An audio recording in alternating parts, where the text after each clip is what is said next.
আপনারা দেখছেন একুশে টেলিভিশন।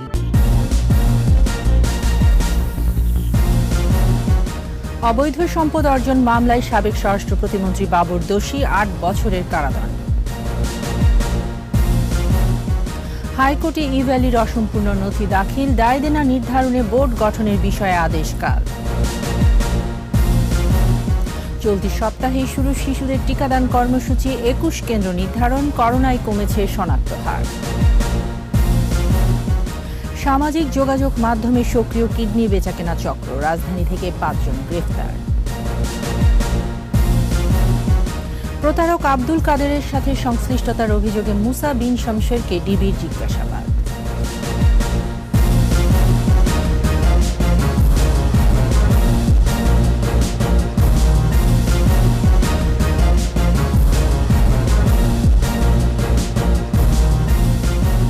শুনছিলেন ফার্স্ট সিকিউরিটি ইসলামী ব্যাংক লিমিটেড সংবাদ শিরোনাম। আমন্ত্রণ রাত ১১টার ২১ সংবাদে, সাথে আছি আমি তাইজিন রহমান।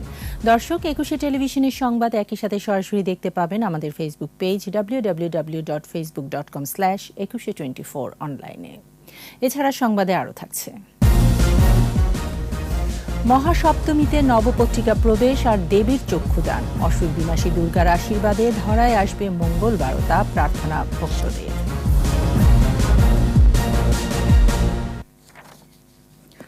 অবৈধ সম্পদ অর্জন মামলায় সাবেক স্বরাষ্ট্র প্রতিমন্ত্রী লুৎফুজ্জামান বাবরকে ৮ বছরের কারাদণ্ড দিয়েছেন আদালত। ঢাকার বিশেষ জজ আদালত ৭-এর বিচারক শহীদুল ইসলাম এই রায় দেন। ২০০৮ সালের ১৩ জানুয়ারিতে বাবরের বিরুদ্ধে মামলা করে দুর্নীতি দমন কমিশন। বিস্তারিত সাইদুল ইসলামের রিপোর্টে।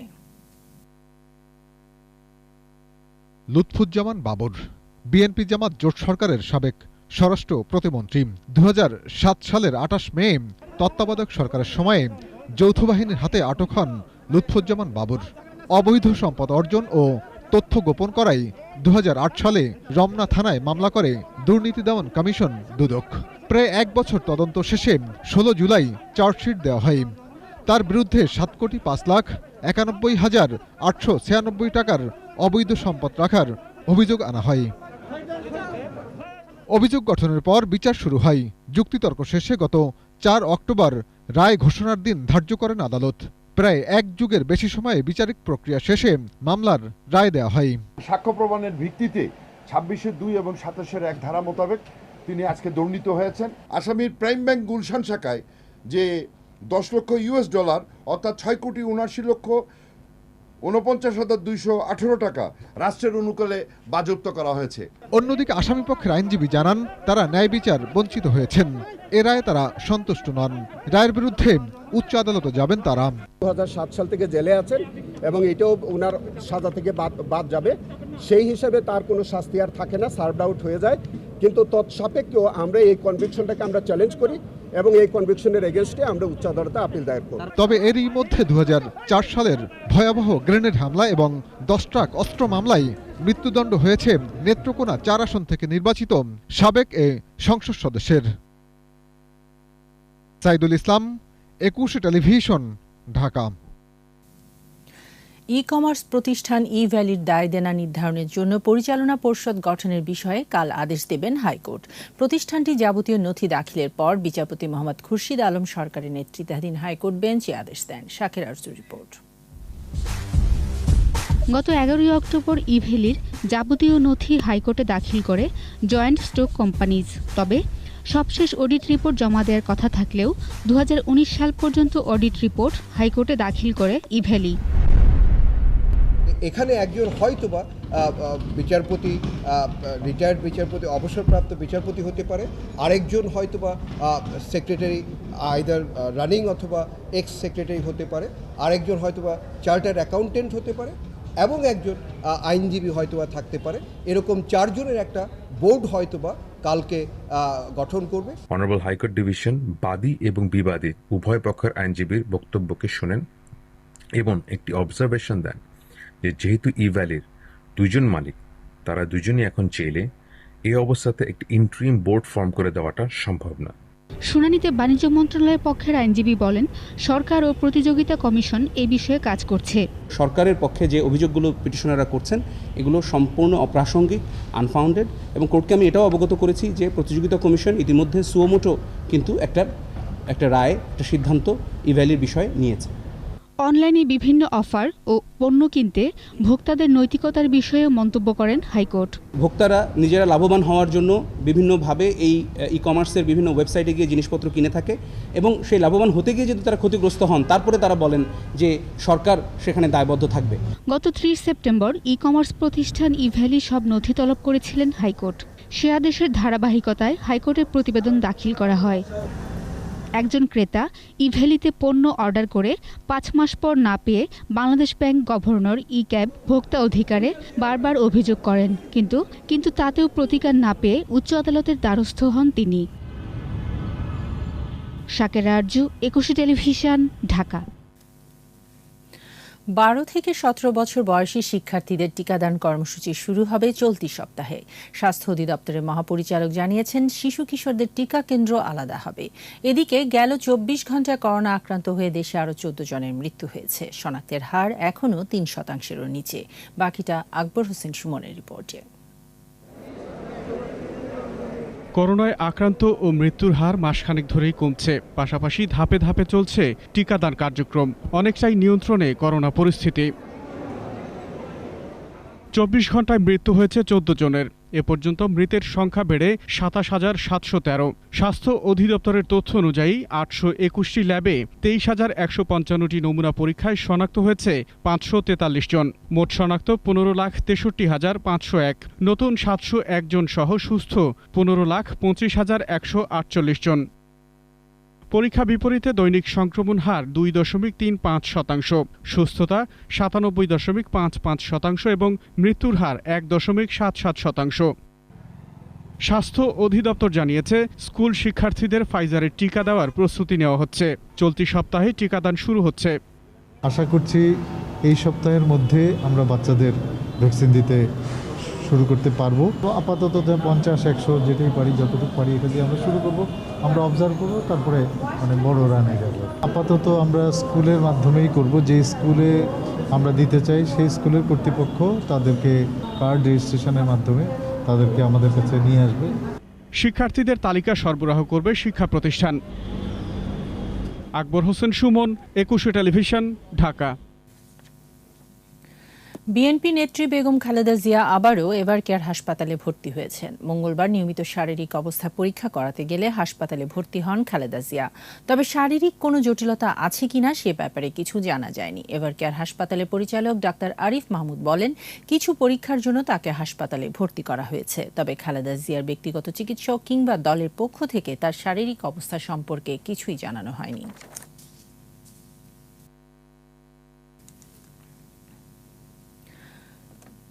90-এর পটভূমি আর 2021-এর পটভূমি এক নয় বলে মন্তব্য করেছেন আওয়ামী লীগের সাধারণ সম্পাদক ওবায়দুল কাদের। বাসভবন থেকে নিয়মিত ব্রিফিংয়ে তিনি বিএনপির উদ্দেশ্যে বলেন, গণঅভ্যুত্থান করে সরকার পতনের দিবা স্বপ্ন রঙিন খোয়াবে পরিণত হবে। বিএনপি নেতারা গণঅভ্যুত্থানে দিবা স্বপ্ন দেখছেন, কিন্তু তারা ভুলে গেছেন 90-এর পটভূমি আর 2021 সালের পটভূমি এক নয়। কাজে 90-এর গণঅভ্যুত্থান এখনো হবে এমন রঙিন স্বপ্ন দেখে কোনো লাভ নেই। সামাজিক যোগাযোগ মাধ্যমে সক্রিয় কিডনি বেচাকেনা চক্র। এরই মধ্যে এই চক্রের 5 সদস্যকে গ্রেফতার করা হয়েছে। সংবাদ সম্মেলনে র্যাব জানায়, কিডনি রোগী ও দাতাদের পার্শ্ববর্তী দেশে নিয়ে অর্থের বিনিময়ে কিডনি প্রতিস্থাপন করত তারা। বিস্তারিত আহমদ বাবুর রিপোর্টে। সামাজিক যোগাযোগ মাধ্যম ব্যবহার করে পার্শ্ববর্তী দেশে কিডনি প্রতিস্থাপন চক্রের 5 সদস্যকে গ্রেপ্তার করেছে র্যাব। এই চক্রের 15 থেকে 20 জন সদস্য 3 ভাগে বিভক্ত হয়ে রোগী ও দাতার কিডনি প্রতিস্থাপন ও পার্শ্ববর্তী দেশে যাতায়াতের ব্যবস্থা করতেন। কারণ বাজারের র্যাব মিডিয়া সেন্টারে সংবাদ সম্মেলনে আইন ও গণমাধ্যম শাখার পরিচালক কমান্ডার খন্দকার আল মঈন জানান, রোগীর কাছ থেকে 15 থেকে 20 লাখ টাকা নিলেও ডোনারদের দিতেন মাত্র 2 থেকে 3 লাখ টাকা। শাহরিয়ার ইমন, যে ফেসবুক পেজগুলোর অ্যাডমিন, এবং আরও 5 জনকে গ্রেফতার করতে সক্ষম হয়। গ্রেফতারকৃতদের কাছ থেকে কিছু পাসপোর্ট, কিছু অবৈধ জাল ডকুমেন্ট উদ্ধার করা হয়। শাহরিয়ার যে তার এই ফেসবুক পেজ প্রচারণার মাধ্যমে প্রায় শতাধিক ব্যক্তিকে তারা পার্শ্ববর্তী দেশে পাচার করে তারা এইভাবে কিডনি ট্রান্সপ্লান্টেশন করেছেন। এদিকে গেল 9 অক্টোবর ব্রাহ্মণবাড়িয়া থেকে এসএসসি পরীক্ষার্থী তরুণী অপহরণ মামলার মূল আসামি জসিমউদ্দিনকে রাজধানীর বাড্ডা থেকে গ্রেপ্তার করেছে র্যাব। সংবাদ সম্মেলনে র্যাব জানায়, প্রেম ও বিয়ের প্রস্তাব প্রত্যাখ্যান হওয়ায় ওই তরুণীকে অপহরণ করেন মধ্যপ্রাচ্য প্রবাসী জসিম। ভুক্তভোগী তরুণী বাসায় যাচ্ছিল, তখন তাকে জোরপূর্বক তারা গাড়িতে তুলে নিয়ে তাকে অপহরণ করে। তাকে আজকে বাড্ডা থেকে তাকে গ্রেফতার করতে সক্ষম হয়। নারী ও শিশু নির্যাতন দমন আইনের মামলায় বাকি 4 আসামিকে গ্রেপ্তারের চেষ্টা চলছে বলেও জানায় র্যাব। ইরফান এবং যে আশিক তাকেও আমরা খুঁজছি। আহমদ বাবু, 21 টেলিভিশন, ঢাকা। আলোচিত ধনকুবের মুসা বিন শামশের তার স্ত্রী ও ছেলে জুবি মুসাকে জিজ্ঞাসাবাদ করেছে মহানগর গোয়েন্দা পুলিশ। বেলা 3:30টার দিকে তারা ডিবি কার্যালয়ে হাজির হন। ডিবি পুলিশ বলছে, অতিরিক্ত সচিব পরিচয় প্রতারণার অভিযোগে গ্রেপ্তার আব্দুল কাদেরের সঙ্গে সংশ্লিষ্টতার অভিযোগ মুসা বিন শামশেরের বিরুদ্ধে। মূলত কেন 10ম শ্রেণী পাশ কাদেরকে মুসা তার আইন উপদেষ্টা নিয়োগ দিলেন, কেন এই প্রতারককে 20 কোটি টাকার চেক দিলেন ও এ ঘটনা সত্যি কিনা এবং কাদেরের সঙ্গে মুসার আর কি ধরনের সম্পর্ক রয়েছে, এ বিষয়গুলো স্পষ্ট করতে তাদের জিজ্ঞাসাবাদ করা হয়।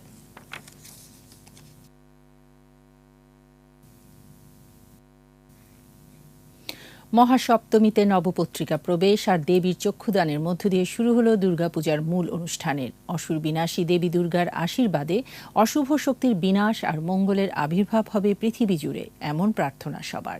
স্মৃতিমণ্ডলকে সঙ্গে নিয়ে মফিউর রহমানের রিপোর্ট।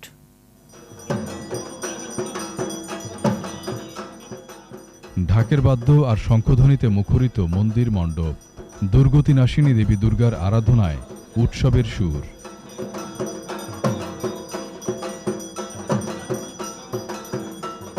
মহাসপ্তমী তিথিতে পূজার পিঁড়িতে বসেন আনন্দময়ী মা। চক্ষুদানের মাধ্যমে ত্রিনয়নী দেবীর প্রাণ প্রতিষ্ঠা করা হয়। দেবী দুর্গার 9টি রূপে নবপত্রিকা, হরিদ্রা, অশোক, বিল্লপত্র সহ 9 ধরনের গাছ একসঙ্গে করা হয়। নবপত্রিকা দেবী দুর্গার ডান পাশে স্থাপন করা হয়। দর্পণে দেবীকে মহাস্নান করানো হয়। বস্ত্র, নৈবেদ্য, ধূপ, দীপ সহ 16 উপাচারে করা হয় পূজা। মহাসপ্তমীতে পূজা দিলে সপ্ত জন্মের পাতক রাশি বিনষ্ট হয়ে যায়। আমরা কোন জন্মে কোন পাপ করেছি তা আমরা জানি না, কিন্তু সপ্ত জন্মের পাতক রাশি বিনষ্ট হয়ে যায়। অশুভ শক্তির বিনাশে দেবীর চরণে পুষ্পাঞ্জলি দিয়ে ভক্তি নিবেদন করেন ভক্তরা। মায়ের কাছে আমরা প্রার্থনা করি যাতে মা আমাদেরকে সকল মানুষকে যেন সুন্দরভাবে রাখতে পারে, পরিবার পরিজন সবাইকে নিয়ে যেন ভালো থাকতে পারি, মানুষের জন্য যেন কিছু করতে পারি। এদিকে রাজধানীর কৃষিবিদ ইনস্টিটিউটে স্থাপিত মণ্ডপ পরিদর্শন করেন তথ্যমন্ত্রী ডক্টর হাসান মাহমুদ। এই রাষ্ট্র ব্যবস্থার বেদিমূলে অনেকে আঘাত হানতে চেষ্টা করে এবং সেই আঘাত হানার মোক্ষম হাতিয়ার হিসেবে ব্যবহার করে সাম্প্রদায়িকতাকে। খুলনা নগরী সোনাপট্টি সার্বজনীন পূজা কমিটির মন্দির পরিদর্শন করেন র্যাব মহাপরিচালক চৌধুরী আবদুল্লাহ আল মামুন। এবছর দেবী দুর্গা মর্তে এসেছেন ঘোড়ায় চড়ে, যাবেন দোলায়।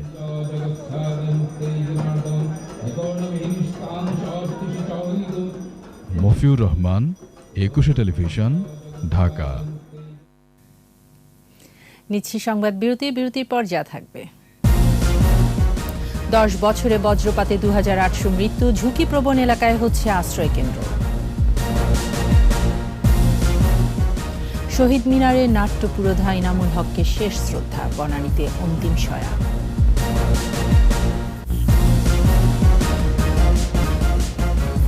আবারও আমন্ত্রণ রাত 11টার 21 সংবাদে। 10 বছরে বজ্রপাতে মারা গেছে 2800 জন। মৃত্যুহার আগের চেয়ে বেড়েছে কয়েক গুণ। তাই বজ্রপাত প্রবণ এলাকায় আশ্রয় কেন্দ্র নির্মাণের উদ্যোগ নিচ্ছে দুর্যোগ ও ত্রাণ মন্ত্রণালয়। এরই মধ্যে ঝুঁকিপ্রবণ এলাকা চিহ্নিত করতে মাঠে নেমেছে ঢাকা বিশ্ববিদ্যালয়ের বিশেষজ্ঞরা। এছাড়া বজ্রপাতে মৃত্যু ঠেকাতে 476 কোটি টাকার পৃথক একটি প্রকল্প হাতে নেওয়া হয়েছে। রিপোর্টে আরও জানাচ্ছেন মোহাম্মদ নুরুন নবী।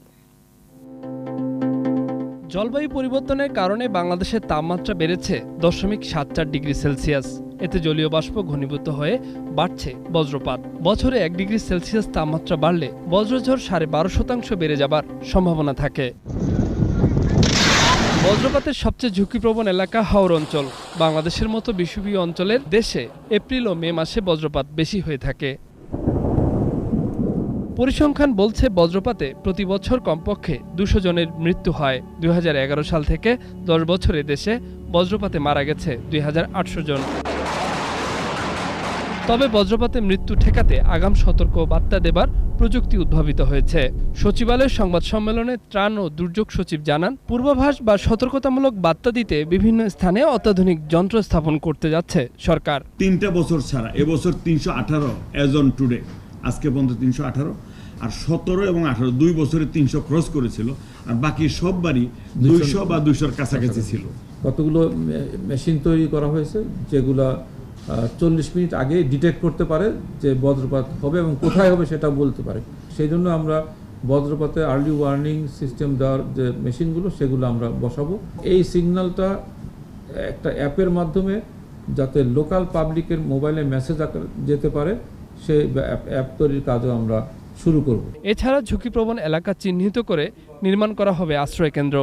1% জায়গায় বজ্র নিরোধক ব্যবস্থা সহ নির্মাণ করা হবে এসব স্থাপনা। একটি পাকা ঘর থাকবে এবং প্রত্যেকটা ঘরে একটি করে লাইটনিং অ্যারেস্টার দেওয়া হবে এবং যাতে 20 থেকে 25 মিনিটের মধ্যেই সতর্কবার্তা শোনার পরে যাতে মানুষ সেই আশ্রয়কেন্দ্রে যেতে পারে এবং সেখানে বজ্রপাত না হওয়া পর্যন্ত তারা অবস্থান। কৃষি ও মৎস্যজীবীদের অন্যান্য সময় ব্যবহারের জন্য এইসব আশ্রয় কেন্দ্রকে বহুমুখী করে গড়ে তোলার পরিকল্পনা নেওয়া হয়েছে। বজ্রপাত যখন হবে তখন মেঘের মধ্যে গুরু গুরু ডাক হবে। এই গুরু গুরু ডাকের সময় পজিটিভ নেগেটিভ চার্জগুলো তৈরি হয় এবং এই চার্জ তৈরি হওয়ার 40 মিনিট পরেই বজ্রপাত হয়। মোহাম্মদ নুরুন নবী, একুশে টেলিভিশন, ঢাকা। দেশে প্রায় 25% মানুষ ভুগছেন আর্থ্রাইটিস রোগে। আক্রান্তরা পুরোপুরি সুস্থ না হলেও সঠিক সময়ে চিকিৎসা রোগ নিয়ন্ত্রণে রাখতে পারে বলছেন বিশেষজ্ঞরা। প্রণব চক্রবর্তীর রিপোর্ট। হাড়ে তীব্র ব্যথা, কখনো বা শরীরের অস্থিসন্ধি ফুলে যাওয়া, এ ধরনের ব্যথাই মূলত আর্থ্রাইটিস বা বাত ব্যথার লক্ষণ। পঙ্গুত্বের একটি বড় কারণ হলো আর্থ্রাইটিস। পুরুষদের থেকে নারীরা এ রোগে বেশি আক্রান্ত হয়। বয়স 65 এর বেশি হলে অস্টিও আর্থ্রাইটিস হওয়ার ঝুঁকি বাড়ে। 45 বছর বয়সী পুরুষদের এবং 45 পরবর্তী নারীদের এ রোগ বেশি হয়। অনেক সময় যাদের ওজন বেশি তাদের ক্ষেত্রেও এ রোগটি বেশি দেখা যায়। ব্যথা হলে মূলত এত পরিমাণে ব্যথা হয়, হাত পা কাঁপতে থাকে, ফুল শরীর ব্যথা করে। 17-18 বছর ধরে একই নাগারে এই অবস্থায় চলছে, মানসিকভাবেও নিজে অনেক কষ্টে আছে। চিকিৎসক জানান, ঘুম থেকে ওঠার পর শরীরের কিছু অংশে ব্যথা এর লক্ষণ।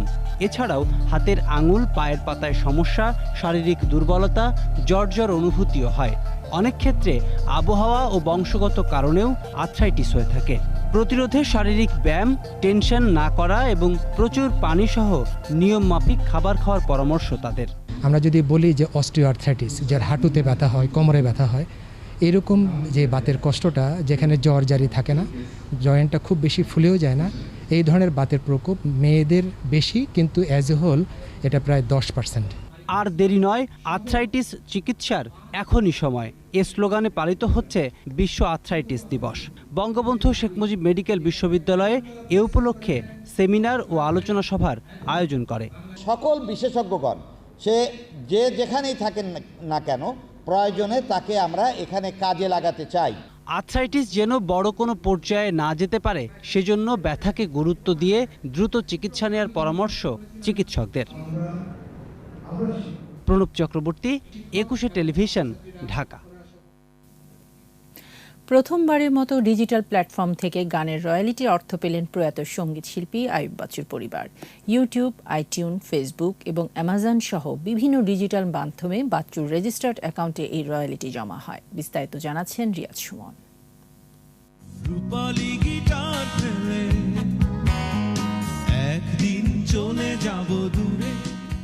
রূপালী গিটার ছেড়ে সত্যি চলে গেলেন আইয়ুব বাচ্চু। মাত্র 56 বছর বয়সে 2018 সালের 18 অক্টোবর এই ঘুম ভাঙা শহরে চিরতরে ঘুমিয়ে গেলেন বাংলার এই গিটার লিজেন্ড। যাওয়ার আগে অভিমানী সুরে গেয়ে গেলেন আর বেশি কাঁদালে উড়াল দিব আকাশে।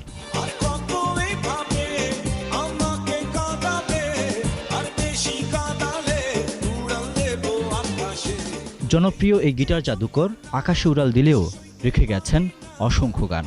শিল্পীর সেসব সৃষ্টিকর্মের সংরক্ষণ সত্ত্ব, সুরক্ষা এবং ডিজিটাল আর্কাইভিংয়ের উদ্যোগ নেয় জেডাম স্টুডিও। এর মাধ্যমে ইউটিউব, আইটিউন, ফেসবুক এবং অ্যামাজন সহ বিভিন্ন ডিজিটাল মাধ্যমে বাচ্চুর রেজিস্টার্ড অ্যাকাউন্ট এবি কিচেনে জমা হয় রয়্যালিটির অর্থ।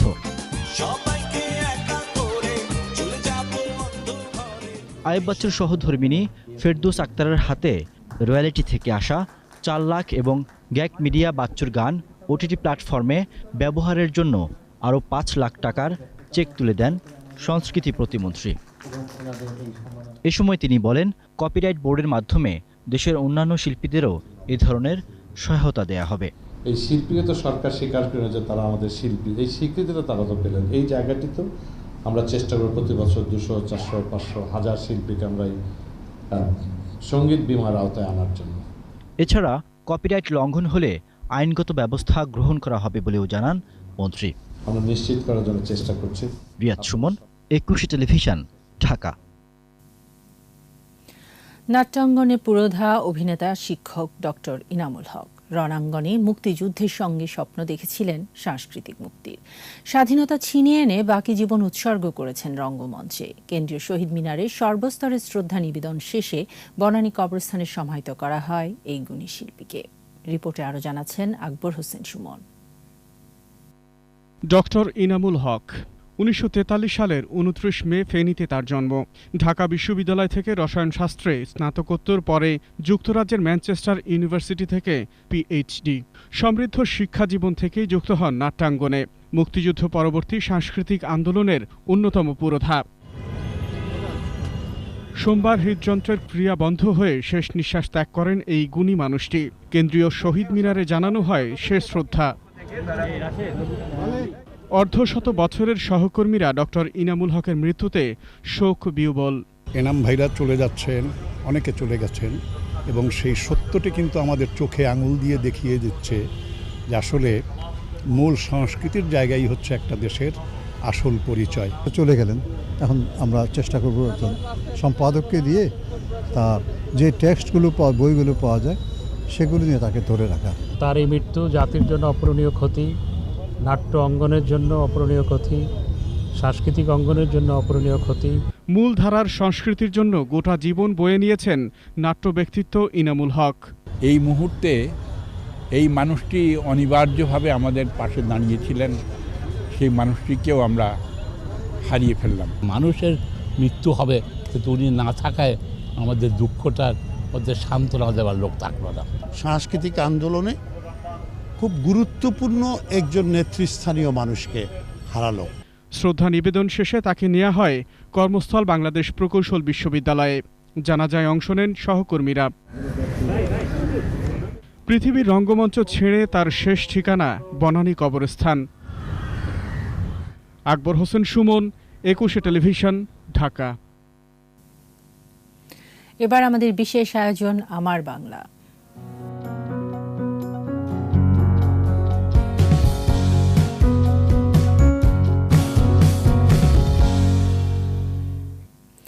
টাঙ্গাইলের পোড়াবাড়ির চমচম 150 বছর ধরে সুনাম অক্ষুণ্ণ রেখে চলেছে এই মিষ্টি। বাঙালি যে কোনো আয়োজনে ভোজন রসিকদের কাছে অপরিহার্য পোড়াবাড়ির এই চমচম, তাই তো এটিকে বলা হয় মিষ্টির রাজা।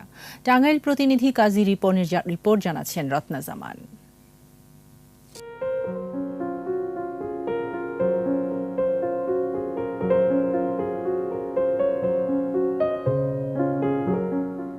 টাঙ্গাইল শহরের পাঁচানি বাজারের মিষ্টান্নের দোকানগুলোতে শোভা পাচ্ছে পোড়াবাড়ির চমচম। গুণমান আর স্বাদ অটুট থাকায় আজও এই চমচম সবার পছন্দ।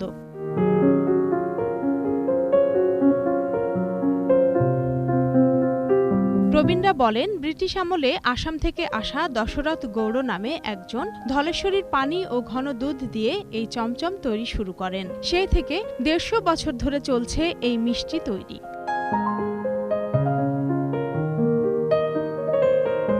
আমার নানা দশরথ চন্দ্র গুড়, উনি প্রথমে এই পোড়াবাড়ির ঘাটে মিষ্টির দোকান করেন।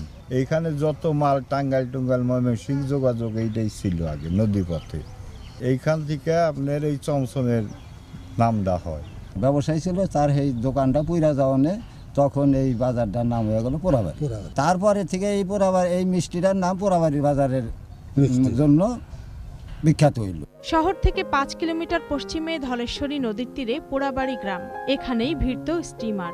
সে সময় গোটা ভারতবর্ষে ছড়িয়ে পড়ে সুস্বাদু এই চমচমের সুনাম। ব্রিটিশরা ব্যবসা বাণিজ্য করার জন্য ওই পোড়াবাড়িতে লঞ্চ, স্টিমার, জাহাজ এগুলো নিয়ে ভিড়ে ওনারা ব্যবসা বাণিজ্য করার জন্য আসতো। ওনারা এসে আমাদের সন্তোষে জমিদার বাড়িতে উঠত। জমিদাররা তাদেরকে উপঢৌকন হিসাবে এই মিষ্টিগুলো দিত। ইউরোপ, আমেরিকা, মিডল ইস্ট এগুলোরই যায়, কাস্টমার নিয়ে যায়। কারিগররা জানান, এখন শহরের প্রাণকেন্দ্রে বিশাল এলাকা জুড়ে তৈরি হচ্ছে সুস্বাদু চমচম। দুধের মাওয়াটা কইরা ওই চমচমটা জলা দিয়ে, শিরার থেকে জলা দিয়ে, মানে রস বা না থাকে চমচমের মধ্যে, ওই শুকনা যে পাউডার জাতীয় মাওয়া, ওই মাওয়াটা আমরা চমচমে মিশাই। টাঙ্গাইলের বাজারে পোড়াবাড়ির বিখ্যাত এই চমচম প্রতি কেজি বিক্রি হয় 200 থেকে 300 টাকায়। রত্না সামান, 21 টেলিভিশন। নিচ্ছি সংবাদ বিরতি, যখন ফিরছি তখন থাকবে। ভাসানচরে ইউএনএইচসিআর এর মানবিক সহায়তার চুক্তি, কক্সবাজারে রোহিঙ্গাদের আনন্দ সমাবেশ। আফগানিস্তানকে 70 কোটি ইউরো দেবে ইউরোপীয় ইউনিয়ন, মেলেনি তালেবান সরকারের স্বীকৃতি।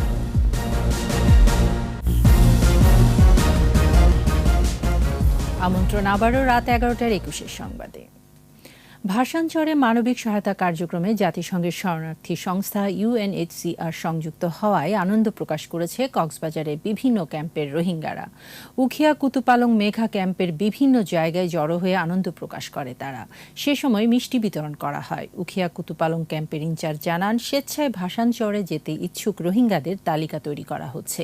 দুর্যোগ ব্যবস্থাপনা ও ত্রাণ মন্ত্রণালয়ের সাথে চুক্তি হওয়ায় ভাসানচরে 1 লাখ রোহিঙ্গার মানবিক সহায়তা কার্যক্রমে যুক্ত থাকবে ইউএনএইচসিআর। এতে খুশি রোহিঙ্গারা।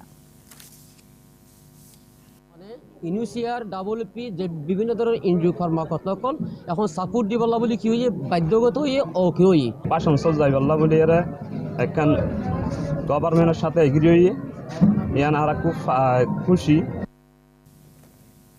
ভোজন রসিক বাঙালির চুলো থেকে গল্প, কবিতা সবখানে ইলিশের দাপট। স্বাদে গন্ধে তাই ইলিশের বিকল্প মেলা দায়। ইলিশ আহরণে নিষেধাজ্ঞাও বেশ কঠোর। বিশেষজ্ঞদের আশা, এতে উৎপাদন যেমন বাড়বে তেমনি দেখা মিলবে কাঙ্ক্ষিত ইলিশের। মফিউর রহমানের রিপোর্ট।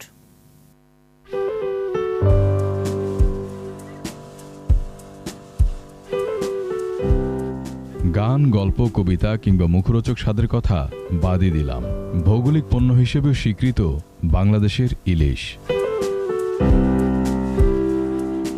বিশ্বের সিংহভাগ ইলিশ উৎপাদন করে বাংলাদেশ। হিসেব বলছে 2019-20 অর্থ বছরে উৎপাদন হয় 5,50,000 মেট্রিক টন, যা সারা বিশ্বের ইলিশ উৎপাদনের 86%। আর গেল 10 বছরে ইলিশের উৎপাদন বেড়ে দাঁড়িয়েছে দ্বিগুণ। আশ্বিন মাসে পূর্ণিমার আগে পরে মিলিয়ে 11 দিনের নিষেধাজ্ঞা আছে এ মাছ ধরায়। ইলিশ রক্ষায় 2008 সালে প্রক্রিয়াটি শুরু হয়েছিল। অল্প দিনে এর সুফল মেলে। গবেষণায় উঠে আসে, শুধু পূর্ণিমায় নয়, এই সময়ে অমাবস্যাতেও ডিম ছাড়ে ইলিশ, যে কারণে পূর্ণিমার সঙ্গে অমাবস্যা মিলিয়ে টানা 22 দিনের নিষেধাজ্ঞা আসে। এই সময় আমরা দেখেছি যে মা ইলিশ সবচেয়ে পরিপক্ক থাকে। এখান থেকে 22 দিন যদি আমরা বন্ধ করে দেই, তাহলে কি হবে, যে মাছগুলো পরিপক্ক মা মাছগুলো তারা ডিম ছাড়ার সুযোগ পাবে। আবার এই 22 দিনের মধ্যে যারা পরিপক্ক নয় তারাও কিন্তু কনসিকুয়েন্টলি পরিপক্কতা পাবে 22 দিন পরে। জেলেদের স্বার্থ রক্ষায় ত্রাণের পাশাপাশি আরও কিছু পদক্ষেপ গ্রহণের পরামর্শ বিশেষজ্ঞদের। 40 কেজি প্রতি মাসে যে চাল দেওয়া হচ্ছে সেটি সর্বকালের সব থেকে বেশি দেওয়া হচ্ছে। আমি মনে করি এর সাথে এই 20 দিনের জন্য আরও 1500 টাকা যদি দেওয়া হতো, তাহলে জেলে সম্প্রদায়ের যে আজ কষ্ট সেটি থাকতো না এবং তারা আর এই আইন ভাঙার প্রতি আগ্রহী হতো না। মৎস্য আহরণের প্রায় 12% মেটায় ইলিশ। দেশের প্রায় 12 থেকে 13% যে মাছের যে উৎপাদন সেটা কিন্তু ইলিশ একা দিচ্ছে। অর্থাৎ এদিক দিয়ে এটা সর্বাপেক্ষা গুরুত্বপূর্ণ একটা মৎস্য উপাদান আমরা বলতে পারি। রপ্তানি ইলিশে ভাগ্য বদলেছে অনেকের। ইলিশ সারা বাংলাদেশের চাহিদা মেটাতে সক্ষম, সেই সাথে সাথে কিয়দংশ আমরা বন্ধু প্রতিবেশীকে দিতে পারছি, এমনকি বাইরেও প্রয়োজনে কিছু কিছু পরিমাণ এক্সপোর্ট করতে পারছি। ইলিশের উৎপাদন বৃদ্ধিতে আরও বেশি গবেষণা প্রয়োজন, দাবি তাঁদের। মফিউর রহমান, 21 টেলিভিশন, ঢাকা। এবার SIBL ব্যবসা বাণিজ্যের খবর।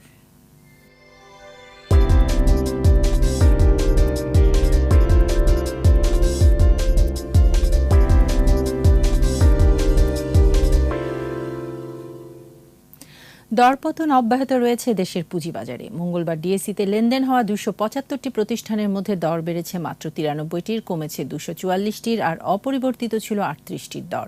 ডিএসইর প্রধান সূচক DSEX 31 পয়েন্ট কমে নেমে আসে 7313 পয়েন্টে। আর দিন শেষে ডিএসইতে লেনদেনের পরিমাণ দাঁড়ায় 1863 কোটি 80 লাখ টাকা।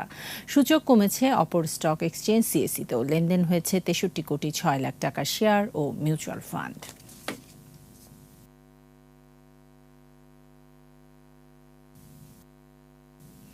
এবারে সংস্কৃতি সংবাদ।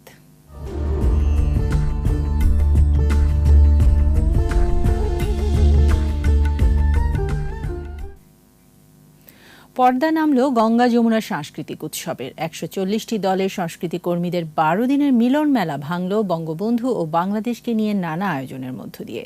বাউল গান, নৃত্য আর নাটকে শেষ দিনেও উৎসব মুখর ছিল শিল্পকলা একাডেমি। আদিত্য মামুনের রিপোর্ট।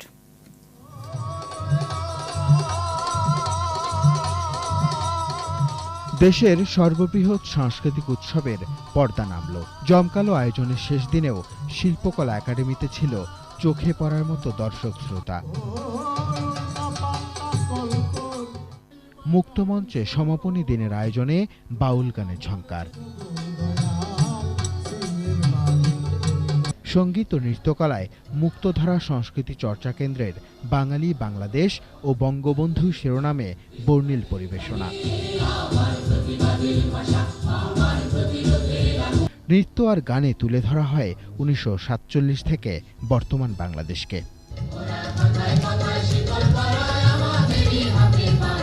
এক্সপেরিমেন্টাল থিয়েটার হলে শব্দ নাট্যচর্চা দলের নাটক মন কেড়েছে দর্শকের।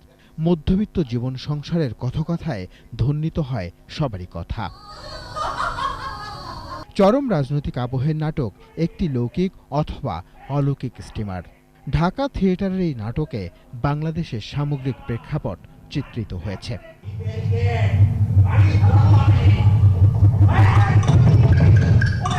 সংস্কৃতি কর্মী ছাড়াও দর্শক শ্রোতাদের এই মিলন মেলা আবারও জমবে সামনের বছর। আদিত্য মামুন, 21 টেলিভিশন, ঢাকা। শেষ করছি রবিনহুডের খবর দিয়ে। তারুণ্যের স্বপ্নচারী চরিত্র রবিনহুড, যিনি ধনীদের সম্পদ লুট করে বিলিয়ে দেন গরিবের মাঝে। বাস্তবে বহু মানুষ আছেন যারা হতে চান পরোপকারী রবিনহুডের মতো, কিন্তু কেমন তারা? বাকিটা মিনারা দিবা রিপোর্টে।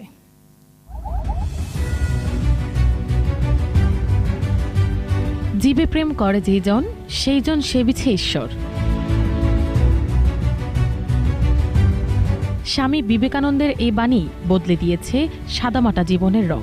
প্রাণীর প্রতি ভালোবাসার কারণে খ্যাতি পেয়েছেন রবিনহুড নামে।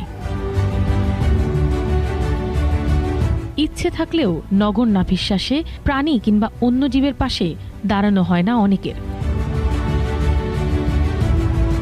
টাকা পয়সা ছাড়াই প্রাণীকুলের বিপদে ছুটে যান রবিনহুডের দল।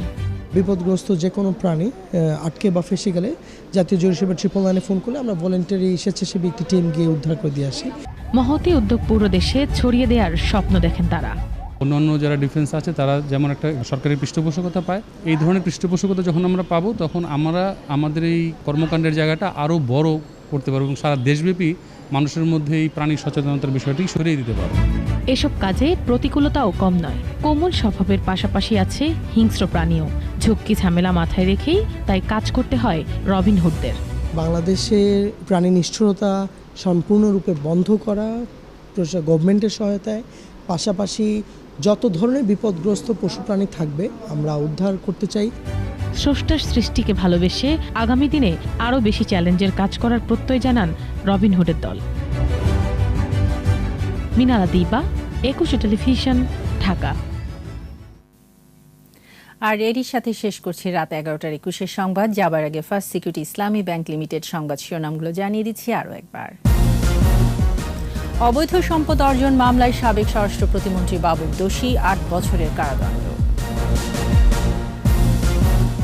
হাইকোর্টে ই-ভ্যালির অসম্পূর্ণ নথি দাখিল, দায় দেনা নির্ধারণে বোর্ড গঠনের বিষয়ে আদেশ কাল।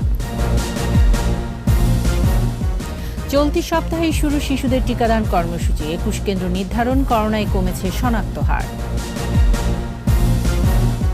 সামাজিক যোগাযোগ মাধ্যমে সক্রিয় কিডনি বেচাকেনা চক্র, রাজধানী থেকে 5 জন গ্রেপ্তার।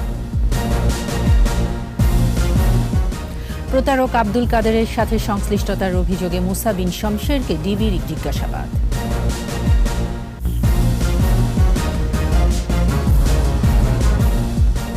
সর্বশেষ খবর জানতে ডায়াল করুন 2021 নম্বরে, আর ভিজিট করুন 21-tv.com এই ওয়েবসাইটে। এছাড়া ফেসবুকে লগ ইন করতে পারেন facebook.com/2124 অনলাইনে। পরের সংবাদ রাত 1টায় দেখার আমন্ত্রণ রইল। স্বাস্থ্যবিধি মেনে চলুন, সুস্থ থাকুন।